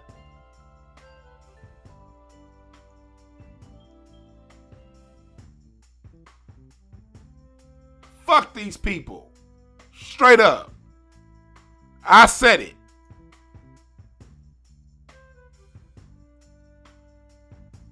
You gotta have that mindset. And to those that are on our side, this ain't for you. And you know that, but I don't have to explain that. Because every white person that I'm cool with, I never need to explain to them why I say what I say and why I do what I do. Because they understand. The only people that want an explanation, the only people that are quote unquote hurt, they're not hurt that you saying it. They hurt that you exposing it. They understand that through us constantly exposing it, it's going to cut off their meal cart. And that's what hurts them. And then they come to us and demand an apology. Man, fuck you. No, SV, I'm not going to stop swearing. Fuck you for telling me to stop swearing.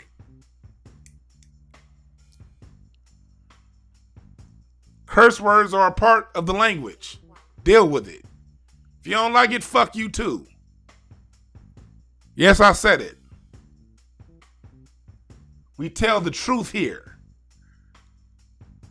And one thing that I don't deal with, here's another thing. I want to say this too.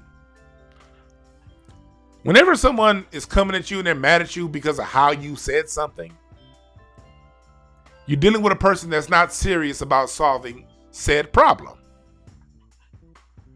People who are serious about solving problems, they can take it however you give it because they're about solving the problems. People who are just using stuff like this for entertainment purposes, some people get entertained by information. It's become an entertainment form for a lot of people. It's become like a porn, information porn. Let's get this information and then go back to doing nothing about it. Oh, can you please not cuss? Oh, can you please not say this? If you gave a fuck about what was being said, you wouldn't give a shit on how it was said it.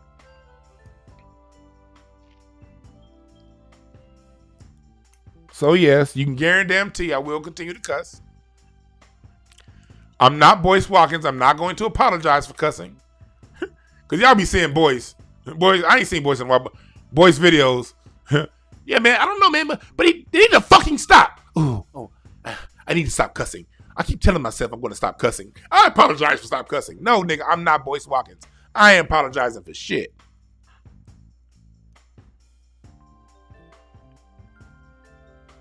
I cuss and I stand on my cussing. And I do not apologize for it. Matter of fact, I'm going to demand you apologize to me for telling me not to cuss. How about that? Apologize to me for telling me not to cuss.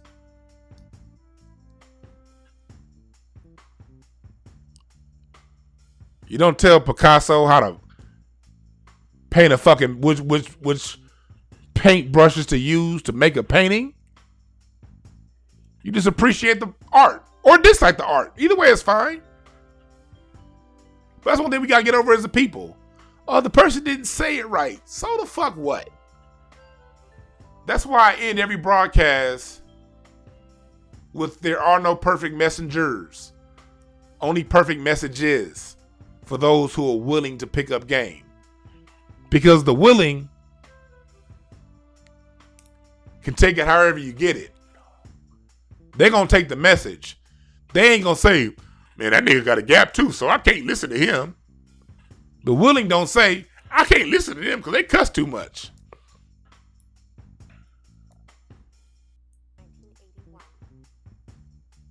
The willing only care about the message.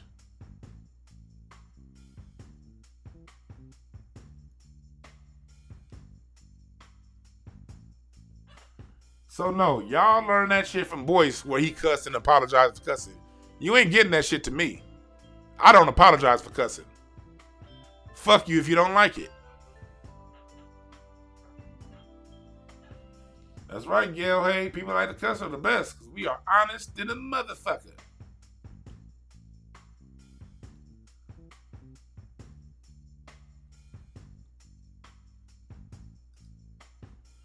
Yes, please support the Cash App. Remember this.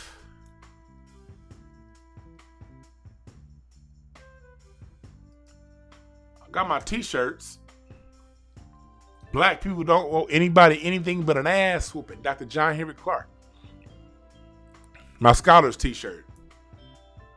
Get your shit. I'm gonna have more t-shirts coming soon. I've been so busy with this book and other things, I haven't designed any new t-shirts. I already got some t-shirts on the back of my mind to put on, but I've been so fucking busy with this book and other shit, I haven't had an opportunity to do so.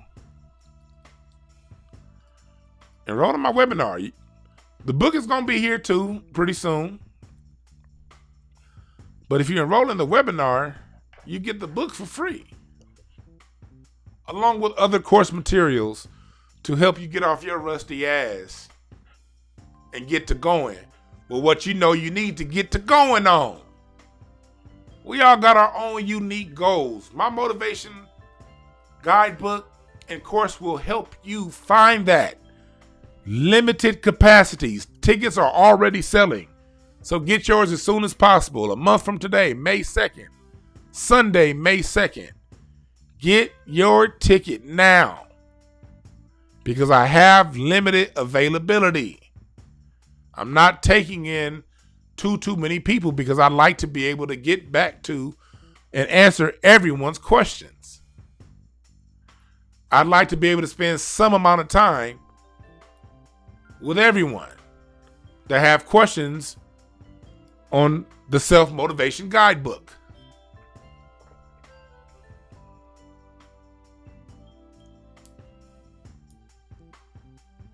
For real, for real. Like this shit and share this shit. Send this off to these other people that you see pussyfooting around as to why we need to be selfish with our movements as a people. Other people come in, they profit, and then 20, 30 years later, bitch and complain that they ain't getting enough of the profit that they shouldn't get in the first goddamn place.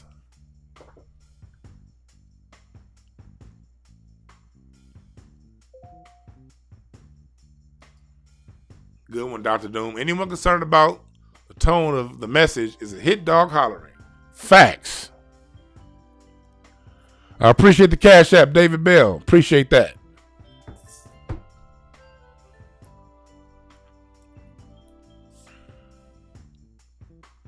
appreciate it. So that's what I want to talk about today. Stay tuned. I got in contact with Judge, so pretty soon I'll be back on with Judge Joe Brown. I don't know a date yet. Possibly tomorrow, possibly next week. I don't know yet. He hasn't confirmed.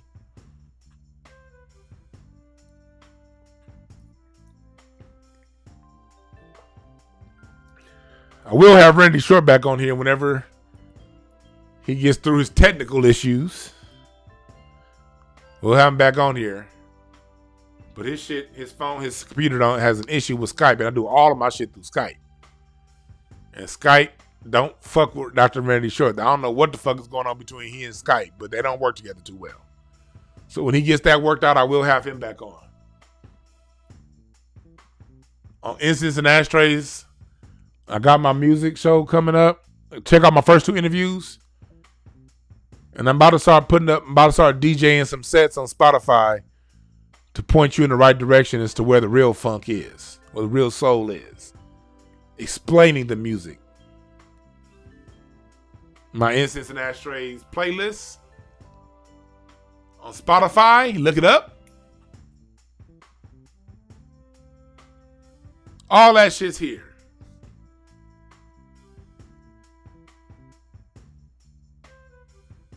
All of that is here.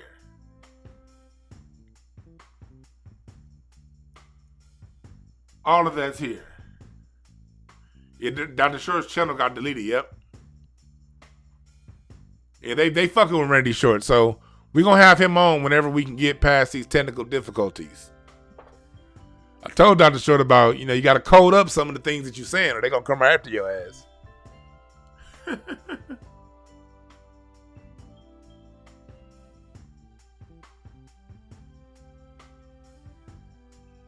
So, yeah.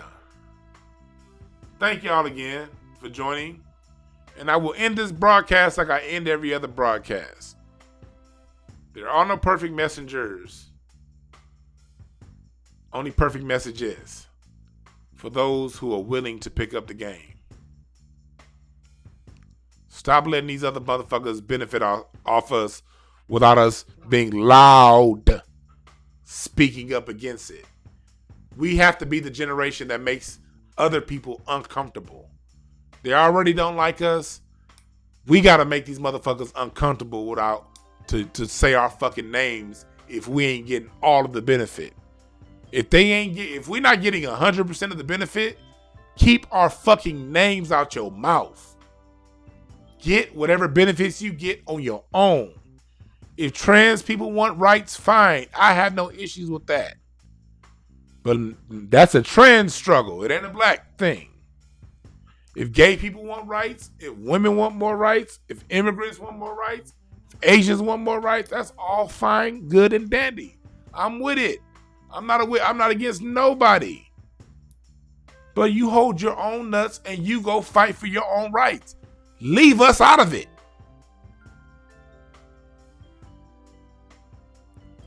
Cut us out or cut us in. And since you ain't cutting us in, cut us out. And it's on us as a people to enforce that policy. Cut me in or cut me out. And when I say cut me in, I mean the lion's share, the biggest piece of the cake. You get the crumbs. And if you're okay with that, then we can talk. I get the whole cake and I decide what crumbs I give you. If you're okay with that, then we can talk. But they're not okay with that. So leave our fucking names out your mouth.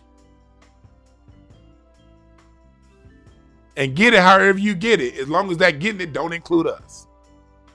How about that?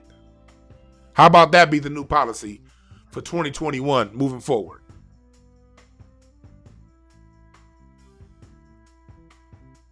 My name is Dwan B. I'm out.